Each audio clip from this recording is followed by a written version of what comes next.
విద్యావేత్త, సామాజిక కార్యకర్త, పెయింటర్, దివంగత ప్రధానమంత్రి పివి నరసింహారావు గారి కుమార్తె సురభి వాణిదేవి గారు ఇప్పుడు మనతో పాటు ఉన్నారు.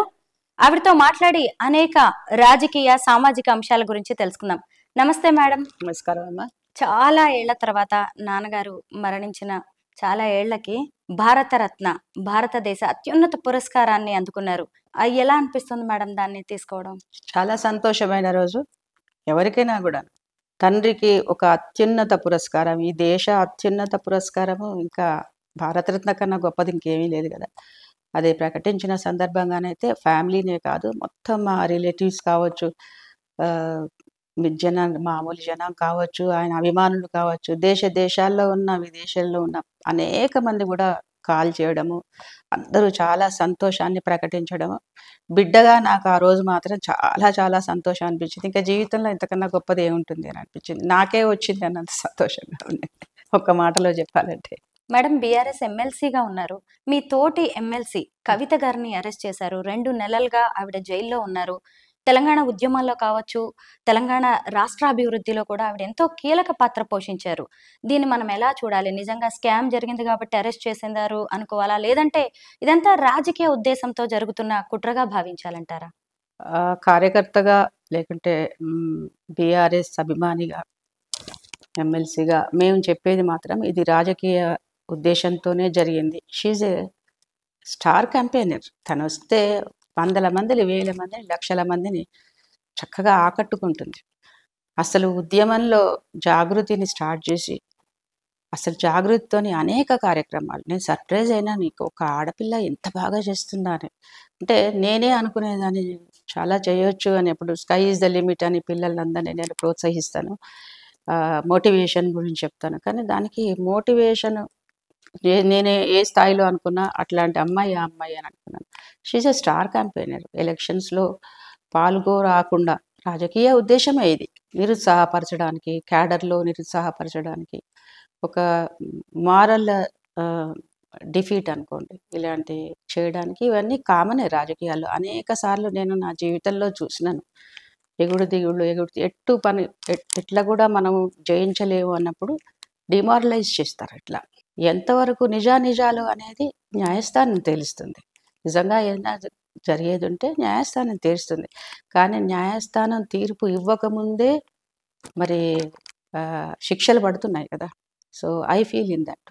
ఇంకొకటి ఏంటంటే, కూతుర్ని కాపాడుకోవడానికి కేసీఆర్ గారు ఇప్పటికే బీజేపీతో, సెంట్రల్ గవర్నమెంట్తో ఒప్పందం చేసుకున్నారు. అందులో భాగంగానే ఆమెను చూడడానికి కూడా వెళ్ళట్లేదు, ఆ విధంగానే పావులు కదుపుతున్నారు ఈ లోక్సభ ఎలక్షన్స్లో అని ఒక ఆరోపణలు, విమర్శలు కూడా వినిపిస్తున్నాయి.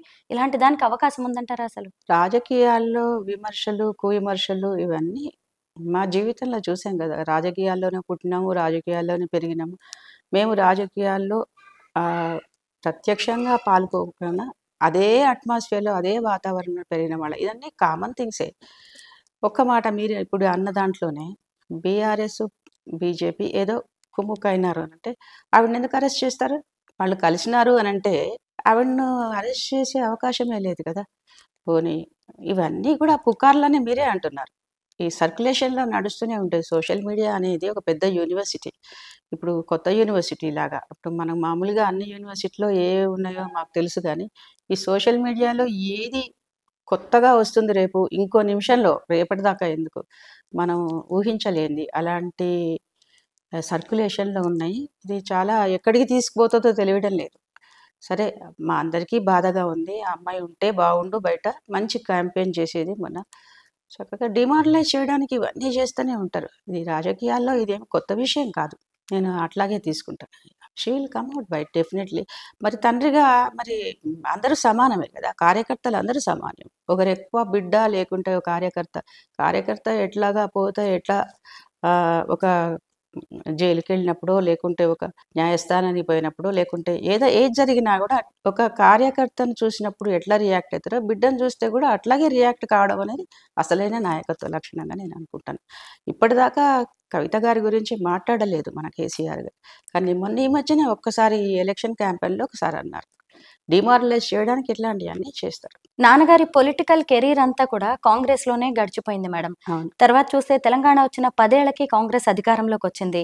మీకు మళ్ళీ కాంగ్రెస్ నుంచి ఏదైనా ఆహ్వానం అందడం కానీ ఈ ఏదైనా కాంగ్రెస్ జరిగిందా? లోనా? ఆ, కాంగ్రెస్ లోనే పుట్టినాం కదమ్మా ఆ, మేము. ఈ కాంగ్రెస్ కొత్త లోనే గవర్నమెంట్ లో. అన్ని చూసాం కదా, ఎగుడు ఉమ్, దిగుళ్ళు చూసినాం కదా. ఉమ్, కాంగ్రెస్ సంగతి, కాంగ్రెస్ కల్చర్ అంతా బాగా తెలుసు కదా మాకు. ఉమ్, మా జోలికి ఎవరు రారులేండి, ఆ. Don't worry.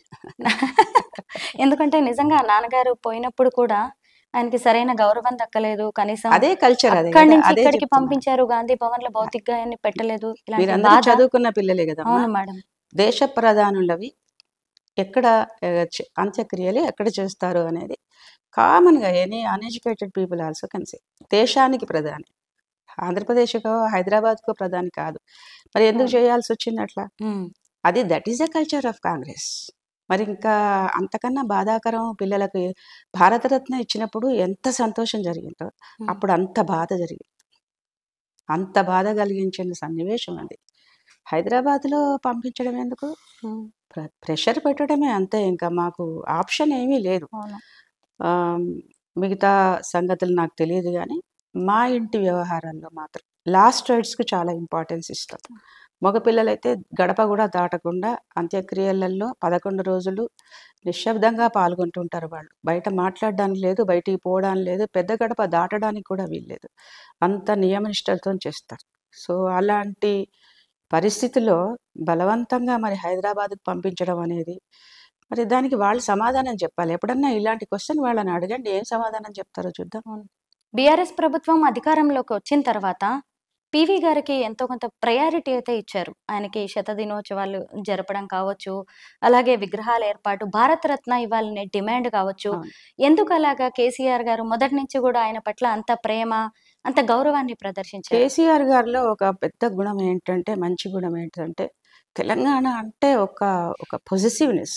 తెలంగాణ యోధులు కావచ్చు, పోరాట యోధులు కావచ్చు, తెలంగాణ ప్రజలు కావచ్చు, తెలంగాణ కార్మికులు కావచ్చు, తెలంగాణ మహిళలు కావచ్చు, ఇక్కడ రైతులు కావచ్చు, ఎవరైనా సరే తెలంగాణ అంటే చాలా ఆయనకు ఒక ఏమంటారు, అత్యంతం అభిమానమైన ఒక ప్రాణవాయువు లాంటిది ఆయనకి. అందులోనూ ఈ దేశ ప్రధాని తెలంగాణ నుంచి వచ్చారు. తొలి తెలుగు ప్రధాని, తెలంగాణ ప్రధాని. ఆయన చాలా పొజిటివ్. ఎందుకంటే మా తెలంగాణ, మా మా పీవీ టీవీ అన్నారాయన. ఉమ్, పీవీ తెలంగాణ టీవీ అన్నారాయన. అలా ప్రతి ఒక్కరిని ఓన్ చేసుకునే గుణం, చాలా గొప్ప గుణం ఉన్నది. ఇది మనం చాలా అరుదుగా చూస్తాం. తెలంగాణకు సంబంధించిన ఏ విషయాన్నైనా ఆయన చాలా తొందరగా ఓన్ చేసుకోవడము, చాలా గొప్పగా ఆయన ప్రచారం చెప్పడం కూడా, మా తెలంగాణలో ఎంతో గొప్ప అని. అది అన్ని విషయాలు, వడ్లు పండించడం దగ్గర నుంచి మొదలుపెడితే అన్ని విషయాల్లో కూడా అంత ఇష్టం ఆయనకు. అంత ప్యాషన్ ఉంటేనే కానీ ఒక రాష్ట్రాన్ని సాధించలేమమ్మా. ఇక్కడ నా చిన్నప్పటి నుంచి చూసాను, తెలంగాణ సెపరేట్ తెలంగాణ ఉద్యమాలు 1969లో ఏమైనాయి. మల్లికార్జున గారు అంటే చాలామంది, జార్జి గారు అంటే చాలామందిని చూసాం కదా ఆ కాలంలో. సో పరిణామం చూస్తూ ఇది అయ్యేది కాదు, తెలంగాణ వచ్చేది కాదనుకున్నాం మేము. మా పెద్దవాళ్ళు చాలామందిలో కాలగర్భంలో కలిసిపోయినారు, శివైక్యం జరిగినారు, ఇది జరిగే విషయం కాదనుకున్నాం. కానీ మన కేసీఆర్ గారు తెలంగాణను సాధించింది కదా. సో అట్లాంటి వ్యక్తి తను మనకు 2014 జూన్ 2 నాడు తెలంగాణ ఆవిర్భావం జరిగింది అఫీషియల్గా. అదే రోజు అదే నెలలో 28 నాడు, జూన్ 28 నాన్నగారిది, పివి గారిది బర్త్డే. ఉమ్, నన్ను పిలుచుకున్నారు. పిలుచుకుని ఏమేం కావాలి అక్కడ ఏర్పాట్లు చేయించుకోండి అమ్మా అన్నారు. చాలా గొప్పగా చేసినారు. ఆ, అంటే తెలంగాణ రాగానే మొట్టమొదటి మన తెలంగాణ ముద్దుబిడ్డ, తెలంగాణ ప్రధాని, ఇక్కడి నుంచి వచ్చిన ప్రధాని అని చెప్పి చాలా గొప్పగా ఆయన 2014లోనే చేసినారు బర్త్డే. ఆ తర్వాత ప్రతి సంవత్సరం కూడా కౌంట్ చేసుకుంటూ మళ్ళీ శత జయంతి ఉత్సవాలప్పుడు కూడా నన్ను, మా తమ్ముడిని, మమ్మల్ని ఇద్దరిని కూడా కాకుండా ఇంకా సాహితీవేత్తలను కావచ్చు, చాలా అన్ని ఫీల్డ్లలో ఉన్న ఎక్స్పర్ట్స్ని అందరిని పిలిచి పెద్ద సభ ఏర్పాటు చేసి పివి గారి గురించి ఏమేం చేద్దాము అని 360 రోజులు ఒక పేపర్లో కంటిన్యూస్గా ఆర్టికల్స్ వచ్చేవి. పివి గారి సైన్స్, పివి గారి సాహిత్యం, పివి గారి రాజకీయ చతురత, పివి గారి కుటుంబం, పివి ఇక వాట్ నాట్ 360 రోజులు ఆర్టికల్స్ ఒక పేపర్లో రావటం అంటే, అది నేనైతే ఇప్పుడు కొంచెం చదివే అలవాటు ఉంది, కానీ నేనైతే ఎప్పుడు వినలేదు అట్లా. అటువంటి ప్రక్రియ జరగలేదు. అంటే పివి గారు అంటే అంత ఇష్టం మన కేసీఆర్ గారికి. అట్లా సంవత్సరం తర్వాత వచ్చి చాలా గొప్ప ప్రోగ్రామ్ చేశారు. శత జయంతి ఉత్సవాలైతే నా భూతో నా భవిష్యత్. తెలంగాణలోనే కాకుండా తెలుగు రాష్ట్రాల్లోనే కాకుండా దేశంలోనే కాకుండా ప్రపంచ స్థాయిలో చేశారు. మేమే దాదాపు ఒక 45, 46 జూమ్ మీటింగ్స్, అప్పుడు ఇంకా కరోనా టైం ఉండే 2021 కొంచెం ఉధృతంగానే ఉండే. కరోనా టైంలో కూడా మేము జూమ్లోనే కూడా మేము అటెండ్ చేసినాం ప్రోగ్రామ్స్.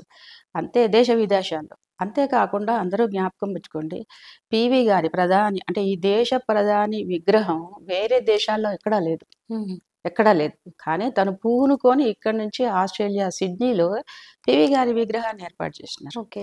దానికి నేను వెళ్ళాను అక్కడ విగ్రహావిష్కరణకి. సో అది నిదర్శనం పివి గారు అంటే ఎంత ఇష్టము. ఆ ఇష్టం, పివి గారి మీద ఇష్టం అంతా కూడాను ఆ తర్వాత నన్ను ఎమ్మెల్సీగా నిలబడమని ప్రోత్సహించడం. ఆ తర్వాత నేను కాదనకుండా, రాజకీయాలకు చాలా దూరంగా ఉన్నా కూడా గ్రాడ్యుయేట్స్ కదా అంతా, ఓటర్స్ అందరూ కూడా గ్రాడ్యుయేట్స్ అని నేను కాదనలేదు, వెంటనే యాక్సెప్ట్ చేసిన. The way he treated my father, నేను ఇక చాలా సంతోషం. అంతకన్నా ఎంత ఏముంటుంది, తండ్రికి ఇచ్చిన ఇంపార్టెన్స్. కొంచెం పాత గాయాలు మారిపోతున్నాయి, కొంచెం మానుతున్నాయి అనుకోండి, కొంచెం సంతోషంగా నేను యాక్సెప్ట్ చేసినాను. అట్లాగే ప్రజలు కూడా ఆదరించినారు. చదువుకున్న వాళ్ళు కనుక ఏదో నేను కూడా ఎడ్యుకేషన్ ఫీల్డ్లోనే ఉన్నాక వాళ్ళ కష్టాలు వాళ్ళ కోరికలు చెప్పుకోవడానికి అవకాశం ఉంటుందని నన్ను ఎన్నుకున్నారు. నేను ఎప్పుడు సర్వదా కృతజ్ఞరాలనే నా ఓటర్స్కి అందరికీ కూడా. మేడం, ఇప్పుడు ఒకప్పుడు తెలంగాణ బాపు అంటూ కేసీఆర్ గారిని కీర్తించిన ఇదే ప్రజలు ఇప్పుడు మళ్ళీ అపోజిషన్ పార్టీకి పట్టం కట్టారు. మళ్ళీ ఇప్పుడు కేసీఆర్ గారు జనంలోకి వచ్చారు, యాత్రలు చేస్తున్నారు, పర్యటనలు చేస్తున్నారు. ఇవి మళ్ళీ సత్ఫలితాలను ఇస్తాయంటారా? ప్రజలకు ఆయన్ని దగ్గర చేస్తాయంటారా? తప్పగా తెలంగాణ బాపునే ఆయన, తప్పకుండా తెలంగాణ సాధించిన బాపునే. తెలంగాణ ప్రజలందరికీ కూడా బాపే. తండ్రిని మా దగ్గర నాన్నని బాపు అంటాం, మేము కూడా మా నాన్నని బాపు అని అంటాం. మేము ఎవరితో మాట్లాడుతుంటే అర్థమవుతుందో లేదో అని మేము నాన్న అని చెప్తాం, కానీ మేము కూడా బాపు అని అంటాం. తెలంగాణ సాధించిన బాపు ఆయన. ఏదో ఒక కారణం వల్ల మన అసెంబ్లీ ఎలక్షన్స్లో కూడా మీరు యావరేజ్ ఓటర్స్ చూసి అంటే కొంచెంలో చాలా సీట్లు కొంచెంలోనే పోయినాయి. ఒక్కొక్కసారి జరుగుతుంది అది. ఒక 10 ఏళ్ళు అయితే ఆయన ఒక తెలంగాణని ఒక దిక్సూచి లాగా చేసిన దేశానికి. మేమే ఇప్పుడు ఇన్ని తీర్లా మాట్లాడుతున్నారు, ఇప్పుడు ఇన్ని తీర్ల రూలింగ్ పార్టీ మాట్లాడుతున్నారు. ఇక్కడ వడ్లు ఎన్ని పండినాయంటే 60 లక్షల క్వింటాలు పండే దగ్గర దాదాపు 3.5 కోట్లు పండినాయి.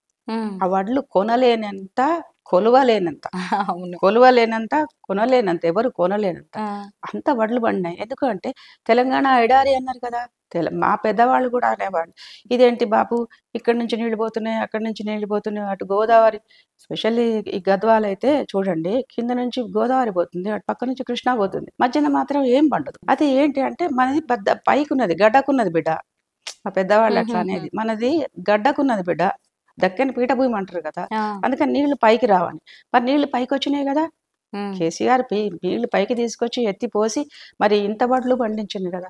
పోనీ అది అబద్ధం అయితే మేము ఇక్కడ ధర్నా చేసినాం కదా, ఈ ఇందిరా పార్క్ దగ్గర మేము అందరం మొత్తం, అంటే రూలింగ్ పార్టీ ధర్నా చేయడం అది కూడా చాలా రికార్డే. మళ్ళీ ఇక్కడ ధర్నా చేయడం కాకుండా ఢిల్లీలో కూడా మేము అందరం ధాన్యం కొనుగోలు చేయాలి.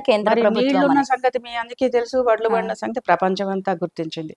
అంటే పంజాబ్ను మించిపోయినాం వడ్ల దాంట్లో. అంత గొప్ప వ్యక్తి ఏదో ఎక్కడో అది చాలా నేరోగా పోయింది.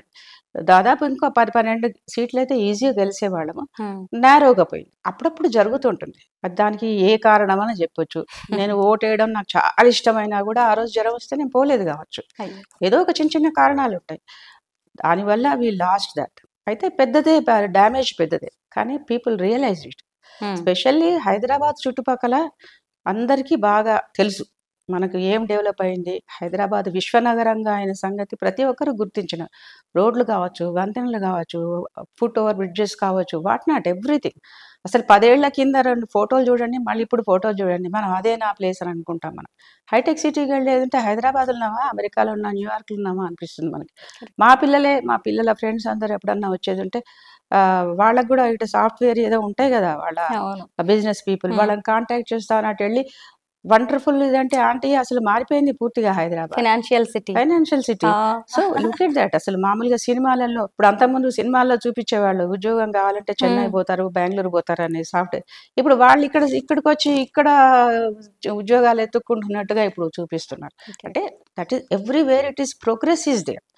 ఊళ్ళల్లో తొందరగా మాయమాటలు కొంచెం తొందరగా వాళ్ళు ఇన్ఫ్లుయెన్స్ అవుతారు. కొంచెం ఇన్ఫ్లుయెన్స్ అయినారు. అట్లా we last in rural. So ఇప్పుడు రియలైజ్ ఒక 4 నెలల్లోనే రియలైజ్ అయినట్టు ఉన్నట్టుగా. మామూలుగా నేను ఇన్స్టిట్యూషన్స్ నడుపుతున్నానమ్మా.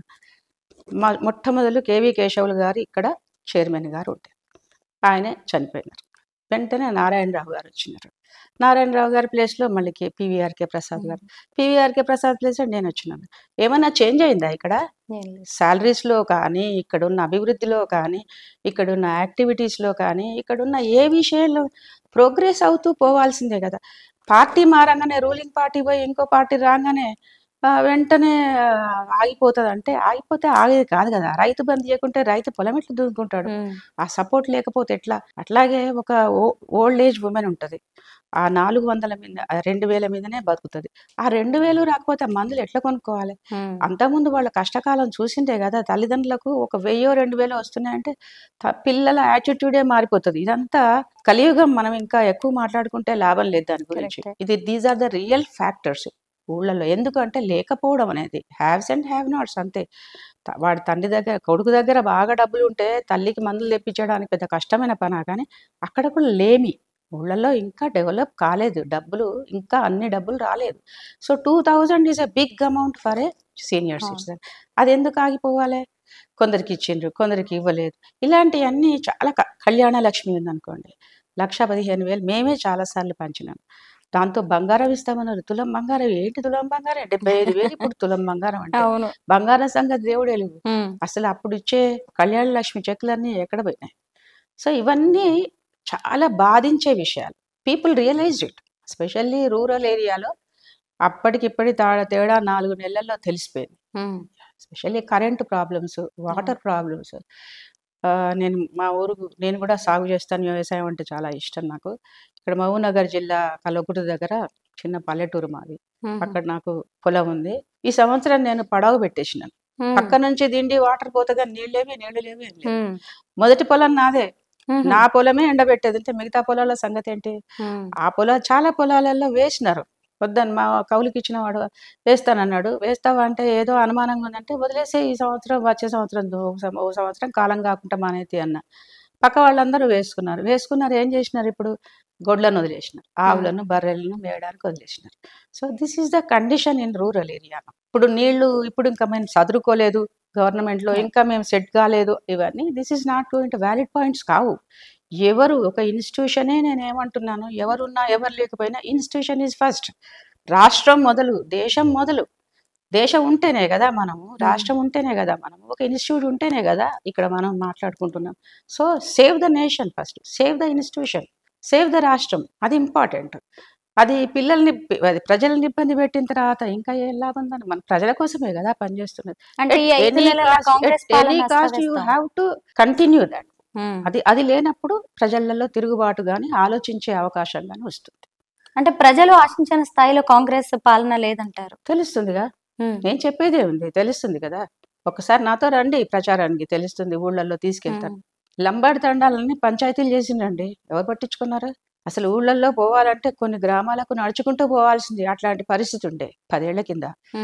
సీసీ రోడ్లు అయినాయి. అంటే దేనికైనా దానికి మళ్ళీ వక్రంగా మనం ఆలోచించే అవకాశం ఉందిగా మనకు.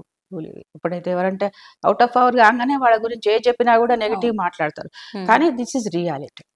తండాలలో నేను నడుచుకుంటూ పోయినాం. నేను మా ఫ్రెండ్స్ అందరం కలిసి చిన్న చిన్న తండాలలో పోయినాం. వాళ్ళు ఇన్వైట్ చేసినారు, పెళ్ళిళ్ళు అవుతున్నాయని అన్నారు. నో అనలే. మనం నడుచుకుంటూ ఒక 2 కిలోమీటర్స్, 1 కిలోమీటర్ నడుచుకుంటూ వెళ్ళి వాళ్ళు పెట్టిన ఆ భోజనం తినేసి వాళ్ళతో పాటు స్పెండ్ చేసి వచ్చినాం. అంటే దే ఫీల్ దాట్ ఓకే, వీళ్ళందరూ మన కోసం పనిచేస్తున్నారు ప్రభుత్వాల్లో, ఒక భరోసా లాంటిది. కానీ ఇప్పుడు వెళ్ళి చూడండి, చాలా తండాలు పంచాయతీలు అయినాయి, చాలా తండాలలో సీసీ రోడ్లు వచ్చినాయి. చిన్న చిన్న గ్రామాల్లో కూడా అసలు అవేర్నెస్ ప్రోగ్రామ్ ఏదండి, ప్రపంచం అంతా తాపంతో తలడిల్లిపోతుంది. చెట్లు నాటాలే అనే మాట అసలు ఒక రెవల్యూషన్ లాగా తీసుకొచ్చినారు. వన మహోత్సవం అని ఎప్పుడో అప్పుడప్పుడు చేసేవాళ్ళు వెనకట.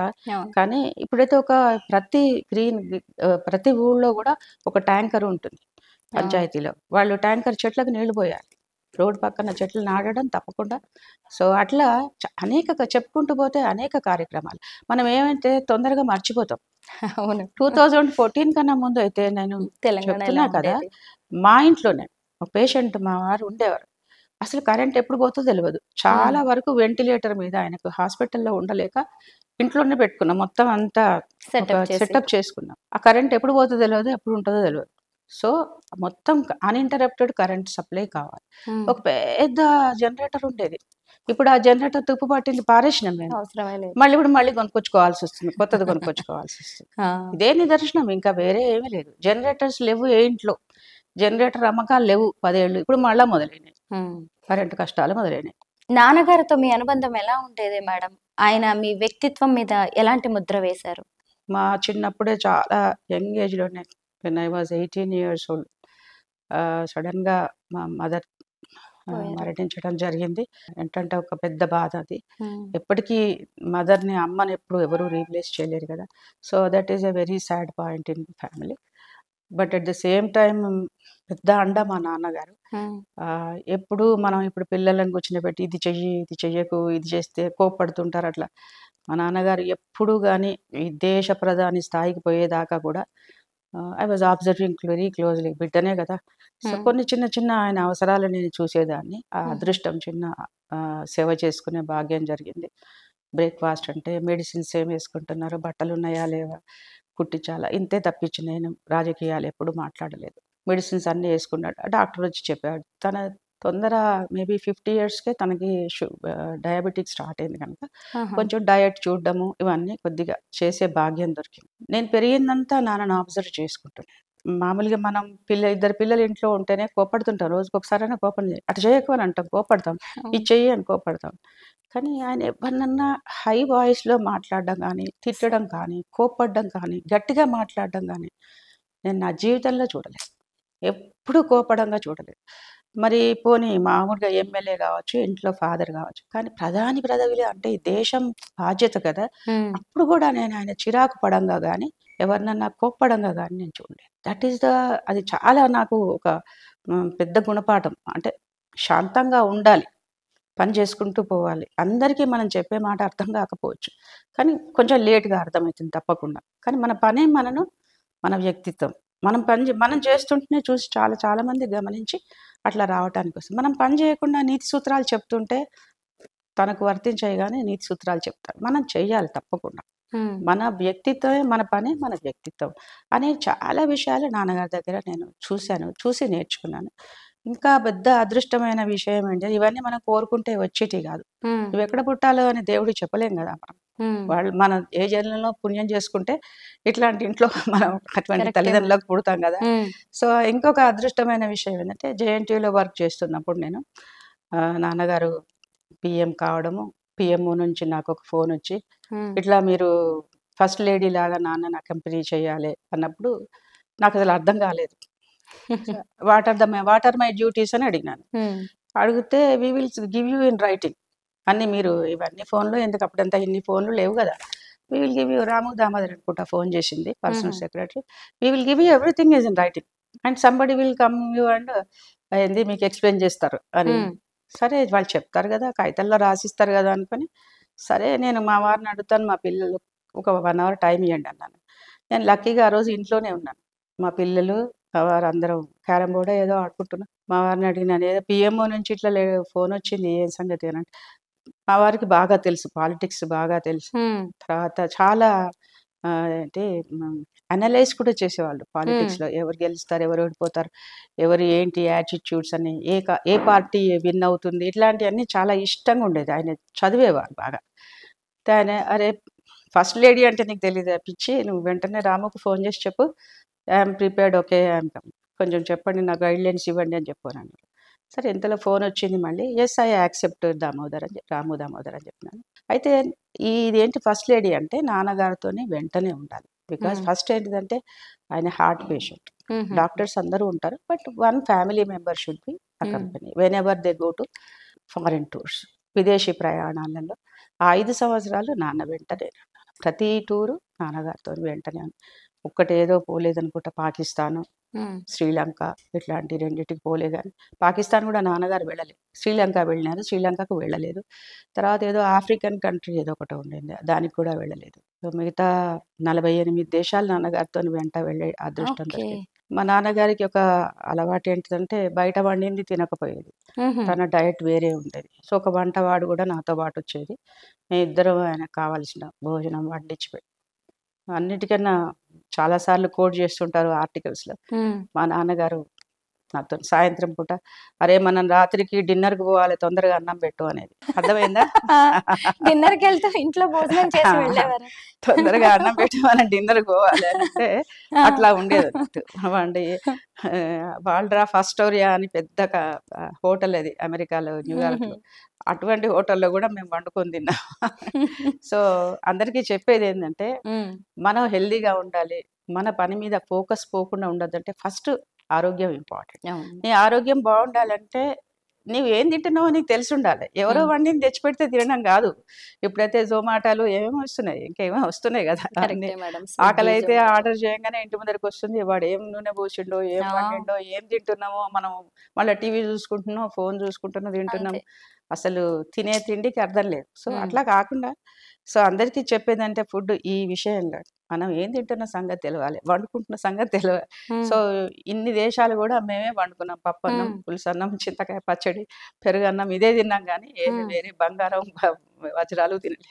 ఇప్పుడు మన ఈ ఇంటర్వ్యూ జరుగుతున్న స్వామి రామానంద తీర్థ స్మారక కమిటీ ఉంది కదా, హ్మ్. ఎక్కడ చూసినా నాన్నగారి ఫొటోస్ కనిపిస్తున్నాయి, ఫ్రేమ్స్, ఆయన ఆలోచనలు, ఆయన సాహిత్యం, ఆయనకి నచ్చిన బుక్స్. అంటే ఆయన ఆయన ఇక్కడ ప్రతిబింబిస్తున్నారు ఇక్కడ ఎక్కడ చూసినా. కనిపిస్తుంది. అందుకే ఇక్కడ ఇక్కడ రమ్మన్నా మిమ్మల్ని. అవును మేడం, నాకు అదే అర్థమైంది. ఎక్కడో ఆ! ఇంట్లో పెడితే నాకు తెలిసేది కాదేమో ఇంత గొప్ప వ్యవస్థ ఉందని. అవునమ్మా. ఈ స్మారక కమిటీ ద్వారా ఎలాంటి కార్యక్రమాలు చేస్తూ ఉంటారు? స్వామి రామానంద తీర్థ యాక్చువల్లీ ఈయన గ్రేట్ ఫ్రీడమ్ ఫైటర్. ఉమ్, ముందు స్వామికి మనం దండం పెట్టుకోవాల్సింది. అయితే మనం స్వామి రామానంద తీర్థ అనంగానే ఒక మత గురువు కావచ్చు అని అనుకుంటాం గానీ ఉమ్, ఆయన పొలిటికల్ గురువు. ఇమాజిన్. ఓకే. సో అలాంటి రజాకార్ మూవ్‌మెంట్‌లో తర్వాత ఉహుం, against Nizam he fought a lot ఆయన ప్రముఖ స్వాతంత్ర సమరయోధుడు ఆయన. ఆ రోజుల్లో స్వామీజీ వందే మాతరం పాడమని అంటే అందరూ చాలా యంగ్‌స్టర్స్ అందరూ కూడా వాళ్ళ చదువులు వదిలేసి వచ్చి వందే మాతరం పాడేవాళ్ళు. ఉమ్, జెండా పట్టుకొని. ఆ కాలం స్కూళ్ళల్లో, కాలేజీలో నిజాం నవాబుని కీర్తిస్తూ ప్రార్థనలు పాడాలి ముందు.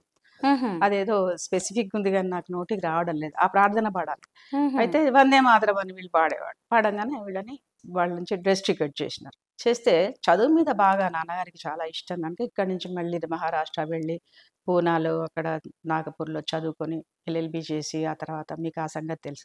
స్వామీజీ ఒక్కరు పిలిచేదుండు. ఒక్క పిలిపిస్తే వేల మంది యంగ్‌స్టర్స్ వచ్చేటోళ్ళు. ఉమ్, అంత గొప్ప నాయకుడు. తర్వాత తెలంగాణ మూవ్‌మెంట్‌లో ఇప్పుడు మనం ఏమనుకుంటున్నాం తెలంగాణ రాష్ట్రం గురించి మాట్లాడుకుంటున్నాం గానీ 1947లో మనకు స్వతంత్రం వచ్చింది గదా! ఆగస్టు ఎ మన 15థ్ నాడు మనం జెండా ఎగరేసుకొని మన స్వతంత్రం వచ్చిందంటాం. కానీ తెలంగాణకు రాలేదప్పుడు. 48లో వచ్చింది. ఉమ్, సెప్టెంబర్ 17థ్‌కొచ్చింది. అవును. దాదాపు 13 నెలల తర్వాతనే మనకు తెలంగాణ విమోచన జరిగింది. అవును. విమోచన అంటారు, ఇప్పుడు విలీనం అంటారు. మళ్ళీ అది కాంట్రోవర్షియల్ ఉంది కనుక 2 రెండు ఇష్యూస్ చెప్తున్నాను. ఉన్నాయి అక్కడ. అట్లాంటి ప్రముఖ స్వాతంత్ర సమరయోధురాయన. స్వామీజీ యాక్చువల్లీ ఆయన కన్నడిగా. కర్ణాటకలో పుట్టినా గూడా మహారాష్ట్రలో చదువుకున్నారు.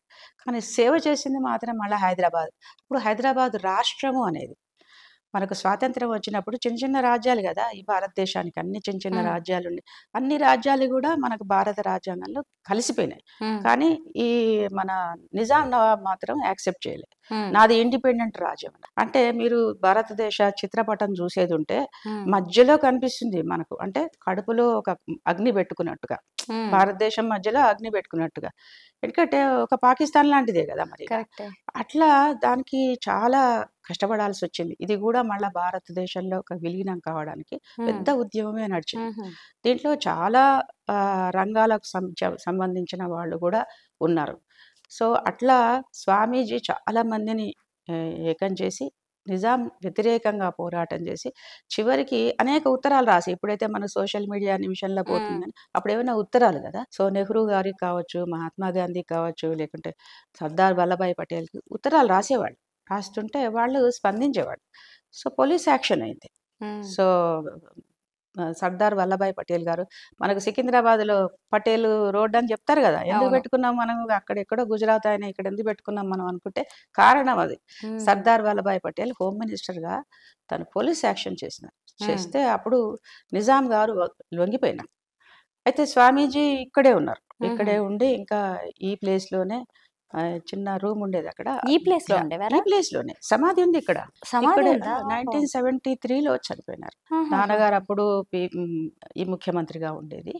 సో తన గురువు గారి మీద ఉన్న భక్తికి నిదర్శనంగా అక్కడ సమాధి నిర్మించి, స్వామీజీ ఉద్దేశాలు ఏంటంటే న్యాచురోపతి అంటే న్యాచురల్ గా ఉండాలి, వస్త్రధారణ కావచ్చు, ఆహారం కావచ్చు, మాట్లాడడం కావచ్చు, జీవితం పట్ల కావచ్చు. సో న్యాచురోపతి ఆయనకు చాలా ఇష్టం. అట్లాగే యోగా, మనం అంత ఫిట్ గా ఉండాలంటే యోగా చేయాల్సిందే. అట్లాగే నేషనల్ ఇంటిగ్రేషన్ ఈజ్ మస్ట్. దేశం పట్ల, జాతీయ పట్ల లేకపోయిన తర్వాత ఆ చదువు వ్యర్థం అనేవారు అన్నట్టు. సో ఈ 3 మెయిన్ ఆబ్జెక్టివ్స్ తోని స్వామి రామానంద తీర్థ మెమోరియల్ అనే ఒక ట్రస్ట్ స్టార్ట్ చేసినారు. దీంట్లో ఎందుకంటే స్వామీజీ సిద్ధాంతాలు ఏంటంటే కర్ణాటకకు సంబంధించిన వాళ్ళు కొందరు, మహారాష్ట్రకు సంబంధించిన వాళ్ళు కొందరు, తెలంగాణకు సంబంధించిన కొందరు, అన్నీ కలిపి 21 మంది కమిటీ మెంబర్లు ఇందులో ఉన్నారు. మరాఠీ మాకు ఏజిఎం అని వస్తే ఈ రూమ్ సరిపోదు, మాకు ఆడిటోరియంలో పెట్టుకుంటాం. 21 మంది కమిటీ మెంబర్లు వస్తారు. ప్రతి సంవత్సరం 3 సార్లు మీటింగ్లు జరుగుతాయి. మా ఉద్దేశాలు ఇవి 3 అయితే మెయిన్. ఇవి కాకుండా women oriented programs, child oriented, health camps, అలాగే ఇలాంటి ఎంఎస్ఎంఈ ప్రోగ్రామ్స్ అంటే micro small scale industries programs, తర్వాత రెన్యూవబుల్ ఎనర్జీ చాలా బాగా నడిచింది. యాక్చువల్లీ ఇప్పుడు ప్రోగ్రామ్స్ రావడం లేదు, సెంట్రల్ గవర్నమెంట్ నుంచి రావడం లేదు, కానీ 2019 దాకా కూడా ఎట్లా అంటే నాన్ స్టాప్ వచ్చేది. అది ఇంటర్మీడియట్ చదువుకున్న వాళ్ళకు, పాలిటెక్నిక్ చేసిన వాళ్ళకు 6 months కోర్సు, అట్లాగే ఇంజనీరింగ్ చేసిన వాళ్ళకు 3 months కోర్సు, ఇక్కడ కంటిన్యూస్గా బ్యాచెస్ నడిచేవి. సో అట్లా ఇప్పుడు అది సెంట్రల్ గవర్నమెంట్ స్కీమ్ అన్నట్టు. అది ఇప్పుడు స్కూల్ స్టార్ట్ చేసినా కనుక స్కూల్ పిల్లలే మనకి ఇక్కడ సరిపోతున్నారు. So education is also part of the main objectives. So these are the basic thing about the Ramananda Tirtha memorial. ఇందులో మీకు ఇంతకుముందు చెప్పినట్టుగా నాకు ఒక అవకాశం, సేవ చేయడానికి ఒక అవకాశం మనం చేస్తాం. కానీ ఏ గల్లీకి పోతాము, ఎట్లా మనం ఒక ఇన్స్టిట్యూట్ అంటూ ఉంటే ఇక్కడ మనం ఒక ప్రచారం చేసేది ఉంటే జనాలు వస్తారు, నీడీ పీపుల్ వస్తారు, మనకు కావాల్సింది మనం చేయవచ్చు. ఇక్కడ స్కూల్లో పిల్లలకు అందరికీ కూడా నామమాత్రపు ఫీజు కట్టలేని వాళ్ళకంతా స్పాన్సరర్సే, అంత స్పాన్సర్ చేయించేస్తారు. మా మాట కాదన్నారు కదా ఎవరు, నేను ఏదో మంచి పేరే ఉంది నాకు కొద్దిగా, ఈ పిల్లలకి ఫీజు కట్టండి అంటే వాళ్ళు కట్టేస్తారు పాపం. ఫర్ 10th క్లాస్ దాకా కూడా వాళ్ళే ఫీజు ఆటోమేటిక్ గా కంపెనీ నుంచి వచ్చేస్తాయి. 2-3కి. కొందరు పోలియో పిల్లలు ఉన్నారు, వాళ్ళ ఫీజు తీసుకోము, నేను సపోర్ట్ చేస్తాను. నా మీద కూడా ఎవరు డిపెండెంట్స్ లేరమ్మా, నా మీద ఎవరు, నేను I'm single, I don't have any one, నా సంపాదన మీద బతికే వాళ్ళు ఎవరూ లేరు. సో నేను తినేదానికని నేను కూడా most of my salary goes to schools and other things. అందులో నా చేసిన పెయింటింగ్స్ కూడా కావాలని అమ్మకానికి పెడతాను. అయితే ఆ అమ్మిన డబ్బు కూడా స్కూల్స్ పోతాయి. మా స్కూలే కాదు, ఏ స్కూల్కో ప్రతిసారి ఒక స్కూల్ కంటూ ఇచ్చేస్తాం అట్లా. So this is my background. Madam మీకు టీచింగ్ అంటే చాలా ఇష్టం కదా, అసలు ఒకళ్ళు రాసిన సిలబస్ ని మనం ఫాలో అవ్వకుండా మనమే సిలబస్ పెట్టాలి, మనమే క్రియేట్ చేయాలని చెప్పేసి మీరే ఎడ్యుకేషనల్ ఇన్స్టిట్యూట్స్ కూడా స్టార్ట్ చేశారు అని విన్నాను. నిజమేనా మేడం? ఏంటి, ఎన్ని కాలేజెస్ ఉన్నాయి? సిలబస్ అంటే ఇప్పుడు కేజీ టు పీజీ దాకా ఉందమ్మా. ఇక్కడ నర్సరీ ఉంది కదా, ఇక్కడ నర్సరీ నుంచి 8th క్లాస్ దాకా ఉంది. ఇక్కడ ఈ సంవత్సరం 10th క్లాస్ కూడా వస్తుంది. ఓకే, అట్లాగే ప్రజ్ఞాపూర్లో ఇంకొక ఫార్మసీ కాలేజ్ ఉంది. మా దయాకర్ రావు గారు మా వారు, యాక్చువల్లీ ఆయనే నాకు చాలా సపోర్టింగ్. ఫ్యామిలీ సపోర్ట్ అయితే దేనికైనా కావాలి కదా, ప్రతి సక్సెస్ఫుల్ మ్యాన్ వెనకాల ఒక ఉమెన్ ఉంటుంది. ఉల్టా నాకు మా వారిని దానికి ప్రతి దానికి సపోర్ట్ చేశారు ఆయన వల్లనే నేను పెట్టగలిగినాను. అక్కడ మా వారు గతించిపోయిన తర్వాత ఆయన పేరు మీద ఫార్మసీ చెయ్యాలి ఒకటి అని చెప్పేసి అక్కడ ఒక కాలేజీ స్టార్ట్ చేసినాను. అది డిగ్రీ ఉంది, అంటే బి ఫార్మసీ ఉంది, పీజీ కూడా ఉంది అక్కడ, ఫార్మా కాలేజ్ అని. ఈసారి షూటింగ్స్ కూడా అప్లై చేసిన పీజీ. అట్లాగే మెయిన్ క్యాంపస్ ఏమో మాదాపూర్లో ఉంది. అప్పుడంతా అడవిలాగా ఉండేది వెనకట, ఇప్పుడేమో చాలా ప్రైమ్ లొకాలిటీ అయిపోయింది. అక్కడ శ్రీ వెంకటేశ్వర కాలేజ్ గ్రూప్ అంటారు, అది ఫైన్ ఆర్ట్స్, మళ్ళీ అక్కడ కూడా ఒక ఫార్మసీ ఉంది. అట్లాగే architecture is also very very good subject. So KG to PG దాకా ఉంది. ఒక మ్మ్. జూనియర్ కాలేజ్ కావాలి మనకి. సో జూనియర్ కాలేజీ మా తల్లిగారి ఇల్లు వంగర కదా, వరంగల్. ఇప్పుడు మ్మ్. హన్మకొండ అంటారు. హన్మకొండలో ములకనూరు అని చాలా వరల్డ్ ఫేమస్ అవును. ఊరు అది. డైరీ ఎందుకంటే డైరీ ఒకటి, డైరీ ఫార్మ్స్. డైరీ ఫామ్ ఒకటి, తర్వాత బ్యాంకు. అక్కడ మ్మ్. ములకనూరు బ్యాంకు మహిళలు చాలా వరల్డ్ స్వయం ఫేమస్ అని. సహ అక్కడ ఒక జూనియర్ కాలేజ్. లక్కీగా ఆ కాలేజీ పేరు కూడా ఏంటంటే స్వామి రామానంద తీర్థ ఓకే. Junior college. మ్మ్. ఆ కాలేజీ కూడా నడుస్తుంది. సో కేజీ ఇంకా ఒకటి 9th 10th క్లాస్ కావాలి మనకు. మ్మ్. స్టేట్ గవర్నమెంట్ ఇస్తారేమో, అప్లై చేసినాను. ఓకే. సో అయితే ఎల్కేజీ నుంచి మొదలు పెట్టేదంటే మనకు రీసెర్చ్ మన మాదాపూర్లో ఉన్న ఫార్మసీ కాలేజీలో రీసెర్చ్ సెంటర్ లాగా రికగ్నైజ్ చేసినారు, ఓకే. ఉస్మానియా యూనివర్సిటీ. అందులో ఫార్మసీలో ఉన్న అన్ని బ్రాంచెస్ ఉన్నాయి. మ్మ్. 2 years డిప్లొమాలు అంటే 2 సంవత్సరాలు చదువుకొని వెంటనే వాళ్ళు ఏదైనా జాబ్కి వెళ్ళిపోవచ్చు. మ్మ్. 4 సంవత్సరాలు డిగ్రీ చేయొచ్చు. 6 సంవత్సరాల డాక్టర్ ఇన్ ఫార్మసీ అంటారు, ఫార్మ్ డి మ్మ్. అంటారు దాన్ని. మ్మ్. అట్లాగే సూటిక్స్, తర్వాత అనాలిసిస్ అనేది 2 ఫార్మసీ పీజీ కోర్సెస్ ఇట్లాంటివి. కారణం ఏమీ లేదు, పిల్లలతోనే మనకు ప్యాషన్ ఉంటే, అందులోనే ఉంటే, ఫోకస్ ఉంటే ఏదో ఒకటి మనకు మంచి మంచి విషయాలు దొరుకుతూ ఉంటాయి. కరెక్ట్ అండి. ఫోకస్ పోవద్దు ఎప్పుడైనా కూడా. మనకి ఏమంటే వెంటనే పోగానే కొంచెం వెంటనే చాలా డబ్బు వస్తే బాగుండు, చాలా కీర్తి వస్తే ఆ ఈగర్ ఉండదు. సక్సెస్కి ఎప్పుడు షార్ట్ కట్స్ లేవమ్మా. ఐ బిలీవ్ కరెక్టే దాట్. మేడం. అండ్ ఆల్సో ఒక పని చేస్తున్నప్పుడు ప్యాషన్గా పని చేస్తుండాలి. కొన్ని రోజులు అయిన తర్వాత అవన్నీ అవే వస్తాయి. అప్పుడు అవి ఏం చేసుకోవాలో కూడా నీకు అర్థం కాదు. మేడం, అసలు ఇప్పుడు ప్రస్తుత ట్రెండ్ చూస్తే వారసత్వ రాజకీయాలు కనిపిస్తున్నాయి.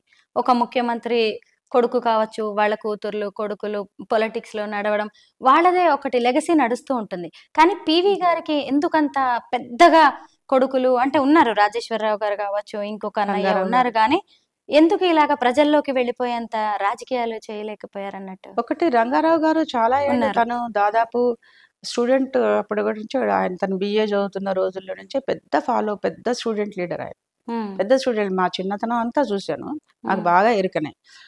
మంచి స్టూడెంట్ లీడరు. ఆ తర్వాత కూడా ఆయన ఎమ్మెల్యే, ఆ తర్వాత మినిస్టర్ అయినాడు, ఎమ్మెల్సీ అయినాడు. ఉమ్. చనిపోయే ముందు దాకా కూడా ఎమ్మెల్సీ ఉండే. ఫుల్ ఆయన మనవాళ్ళు డివోట్ చేసిండు. మనవరాళ్ళు ఇంకెవరు ఆ కూడా తర్వాత పెద్దగా రాజేశ్వరరావు గారు ఎంపీ అవును. లాగా, తర్వాత ఆయన he was interested in politics. నాన్నగారి పాలిటిక్స్. ఒక్కరికి ముగ్గురు ఉన్నారు, ఇంకా మాకేంటి, మా పని మనం చేసుకుందాం అంతే. అంతే, ఇదే కాదు అంతే. జీవితం, ఇంకా ఉన్నాయి కదా వేరే తర్వాత ఫీల్డ్స్. నాన్నగారు మాకు ఎంత ఫ్రీడమ్ ఇచ్చినారంటే, నీకు ఏది ఇష్టం అది చెయ్యి, నీకు ఇష్టం లేని చాలా రోజులు చేయలేవు నువ్వు. సో పెయింటింగ్ చేయడం చాలా ఇష్టం నాకు. సో ఎప్పుడు నన్ను క్రిటిసైజ్ ఎవరు చేయలే, బొమ్మలు వేస్తున్నావు ఏంటి, పిచ్చి బొమ్మ, అట్లా ఎవరు ఏమనలే. నేను ఏది చేసినా కూడా బాగుంది, చాలా బాగుంది, ఇది నాదేనే, ఈసారి నువ్వు ఎవరికి ఇవ్వకు, కంప్లీట్ కాగానే నేను తీసుకెళ్ళి, అట్లా ఎంకరేజ్ చేసిన వాళ్ళే. కానీ వాళ్ళు ఎప్పుడు యూజువల్గా మన ఇళ్లలో చదువుకోకుండా పెయింటింగ్ చేస్తుంటే, అదే బొమ్మలు వేస్తున్నావు ఏమొస్తుంది, కూడు పెడుతుందా, ఇవే మాటలు. ఇదే మాటలు అంటుంటారు కదా, లెక్కలు చేసుకో ఎక్కలు. వాళ్ళ క్రియేటివ్ మైండ్ ఉన్నది, కానీ మనం అదంతా పట్టించుకో. చక్కగా ఇప్పుడైతే లిటిల్ ఏదో సింగర్స్ అని వస్తున్నాయి చూడు, సూపర్ సింగర్స్ అని, ఎంత చిన్న 5-6 ఏళ్ల పిల్లలు ఎంత చక్కగా పాటలు పాడుతున్నారు. మరి అంటే వాళ్ళకు దేవుడు ఇచ్చిందే కదా. అయితే మనకు పాలిటిక్స్ గురించి మాట్లాడినప్పుడు ఏమంటారు, నీ కొడుకు మళ్ళా పాలిటిక్స్ లోకి వచ్చిండు అంటే అదే లెగసీ, ఫ్యామిలీ లెగసీనే అంటారు. రాలేదంటే ఎందుకు రాలేదంటారు. ఇది మనకి ఏది ఇష్టమో అది చేయాలి. ఇప్పుడు నేను కాలేజీలు నడుపుతున్నాను, ఓకే, నేను సెక్రటరీ. ఇప్పుడు నేను నా తర్వాత నా బిడ్డని నేను గ్రూమ్ చేయాలి కదా. ఎవరిని చేయాలి? ఓనర్షిప్ రావాలి, ఇది నాది, నేను బాగు చేసుకోవాలి అనే ఓనర్షిప్ ఎవరికి వస్తుందంటే యూజువల్గా పిల్లలకే వస్తుంది. అట్లా వచ్చేదాకా కూడా మేము తాపత్రయం చేస్తాం. ఎందుకంటే మా తర్వాత కూడా వాళ్ళు, మా వారి తర్వాత నేను కంటిన్యూ చేసినాను, నా తర్వాత మళ్ళీ ఇంకోరు కంటిన్యూ చేయాలి కదా. మరి అంత ఎస్టాబ్లిష్మెంట్, అంతమందికి సేవ చేస్తున్నాం. మనకు ప్రతి సంవత్సరం ఒక 4-5 వేల మంది పిల్లలు డిగ్రీ తీసుకొని బయటికి పోతున్నారు. Big responsibility. అంతమందికి ఎంప్లాయ్మెంట్ మనం జనరేట్ చేసినామంటే it is a big responsibility. So who will take that responsibility? మనం ఎంతసేపు ఒక లీడర్ కొడుకు లీడర్ అయిండు అంటే వాడికి ఎంత తలకాయ నొప్పులు ఉంటాయి. ఇంట్లో 2 పిల్లల్ని సవరించుకోవడం మనకు కష్టం అంటే, ఆ కాన్స్టిట్యున్సీ ప్రజల్ని అందరినీ కూడా మనం ఒక తాటి మీద తీసుకుపోవాలి అని అంటే చాలా కష్టమైన. Leadership is very difficult job. So పాలిటిక్స్లో ఏమంటారంటే ఎందుకు లేవు అంటారు, లేకుంటే ఉన్నామంటే ఎందుకు ఉన్నామంటారు. దీనికి పెద్ద ఇష్టమే, నువ్వు చేయగలిగితే చేయండి. నాకు ఒక అడ్వాంటేజ్ ఏంటంటే, నేను ఇక్కడ సర్వీస్ చేస్తున్నా కనుక తర్వాత డిఎన్ఏ అంటారు, జ్ఞాపకం ఉంది మీకు తెలుసు కదా, అవును తల్లిదండ్రుల నుంచి తప్పకుండా డిఎన్ఏ వస్తుంది అది. వాళ్ళకి ఏది ఇష్టం ఉంటే ఆ నైపుణ్యం పిల్లలకు ఆ, వస్తుంది. నాన్నగారి సాహిత్య అభిలాష అవన్నీ ఉన్నాయి ఆ, మీలో. మరి అట్లా కళల పట్ల అది ప్రేమ. న్యాచురల్, అది Yes, అది అది ma'am. అది న్యాచురల్ థింగ్ అది. ఆ, సో సర్వీస్ చేయాలి. అప్పుడు నేను అనుకునేదాన్ని ఏదో ఒకటి ఎమ్మెల్యేనో ఎమ్మెల్సీనో లేకుంటే మినిస్టర్ అయితేనే పని చేస్తామా ప్రజలకు, లేకుంటే కాదు. చేయలేదా, చేయొచ్చు అని అనుకునేదాన్ని. ఎస్. కొంచెం పొగరు ఉండేది. ఎందుకు నాకెందుకు, ఏం అవసరం లేదు. I'm working for students, youngsters, I'm working for అదేంది కామన్ పీపుల్. వాళ్ళకి ఏమన్నా లేడీస్కు వాళ్ళ గురించి పోతున్నా మాట్లాడుతున్నా. కుష్టి వ్యాధి ఊరే ఉంది ఒకటి, యాపరాల అవతల ఒక ఊరు. అట్లా అక్కడ కూడా వెళ్ళి వర్క్ చేసినాం, హాస్పిటల్స్లో వర్క్ చేసినాం, అనాథ శరణాలయ పని చేసినాం. చేయరాదా మనకు, హూ విల్ సే స్టాప్. కానీ ఒక చిన్న అధికారం ఉందనుకో పరిధి ఎక్కువైపోతుంది. అది వేరుగా వచ్చిన తర్వాత అప్పుడు నేను చెప్తున్నాను, ఎమ్మెల్సీ అయిన తర్వాత నీ పరిధి విస్తృతం అవుతుంది. ఎస్. నువ్వు చేసే పని మీద నమ్మకం జరుగుతుంది. అప్పుడు వాణిదేవే చేస్తుంది కదా, మన ఎమ్మెల్సీ గారు చేస్తున్నా అంటే చేద్దాం. కరెక్టే అయి ఉంటుందని ఎక్కువ మందిని ప్రభావితం చేయగలం. మంచి Yes. వైపు, అవును. చెడు వైపు కాదు, మంచి వైపు. మీకు కలర్, లైటింగ్ అనేవి రెండు ఇష్టమైన సబ్జెక్ట్స్. అయితే వాటి గురించి గంటలు గంటలు కూడా మాట్లాడగలరు అని. ఎందుకు మేడం, అందులో ఉన్న ప్రత్యేకతలు నేను ఏంటి? ఆర్టిస్ట్ కదనమ్మా, ఆ, రంగులు కదా. ఎస్, రంగులు రంగుల ప్రపంచం. చాలా ఫ్యాసినేటింగ్. ప్రపంచంలో విజువల్ రౌండ్ అంటే మన కళ్ళతోని చూసేది, దృశ్యాలు మనం చూసేది చాలా ప్రభావితం చేస్తుంది మనిషిని. ఇప్పుడు నేను ఇంతకుముందు చెప్పినట్టుగా మీరు రెడ్ కలర్ వేసుకున్నాను, ఈ కలర్ వేసుకున్నాం, తను కూడా రెడ్ కలర్ వేసుకున్నారు, ఒకరు వైట్ కలర్. ఎందుకు వేసుకున్నారు అంటే ప్రతి బుర్రకి, ప్రతి మనిషికి ఒక బుర్రెకి ఒక బుద్ధి అంటారు. అవును. ఒక్కొక్కరికి ఒక్కొక్క మూడ్ని బట్టి రంగులు మారిపోతుంటాయి. బట్ ఇట్ ఈస్ లైక్ ఈ ప్రపంచం అంతా ఎట్లా అంటే ఒక అందమైన ఒక పూతోట. అన్ని పూలు తెల్లగా పూసినాయి అనుకోండి తోటలో, ఏం బాగుంటది. కరెక్ట్. అన్ని ఎర్రగా పూసినాయి అనుకో, ఏం బాగుండదు. అన్ని ఎల్లో, ఏం బాగుండదు. ఎల్లో, రెడ్, బ్లూ, గ్రీన్ అన్ని సప్తవర్ణాలు ఉంటే ఆ చోట ఎంతో అందంగా ఉంటది కదా. అవును మేడం. భగవంతుడు కూడా సృష్టి ఏంటంటే ఇన్ని రంగులు సృష్టించిండు. రంగుల గురించి చెప్పాలంటే ఇంకా చెప్తాను. ఒక యూనిటీ ఇన్ డైవర్సిటీ అనేది ఇగో ఇది. అందరం వేసుకునేది చీరనే, అందరం వేసుకునేది కుర్తా పైజామా, కానీ అన్ని రంగులు, ఎన్ని రంగులు. ఎందుకంటే మనకు ఇష్టం ఆ నిమిషానికి అప్పుడు బాగా అనిపించింది. మళ్ళీ ఇంకా వేరే కలర్ వేసుకోవాలి, రేపు వేసుకుంటాం ఇంకో కలర్ వేసుకుంటాం. అంతే. వై ఇవాళ రెడ్ వేసుకున్నావు, రెడ్డే వేసుకోవాలి కదా రేపు. Correct. అట్లే ఉండదు, రేపటికి మూడు మారిపోతుంది. సో అంతే. ఆ భగవంతుడి సృష్టి అది. Thank you madam, thank you so much. Thanks for your valuable time. Thank you beta, thank you so much. నీతో మాట్లాడిన తర్వాత సరదాగా అనిపించింది, చిన్న పిల్లలతో అవునా? మాట్లాడితే సరదాగా. Thank you so much madam.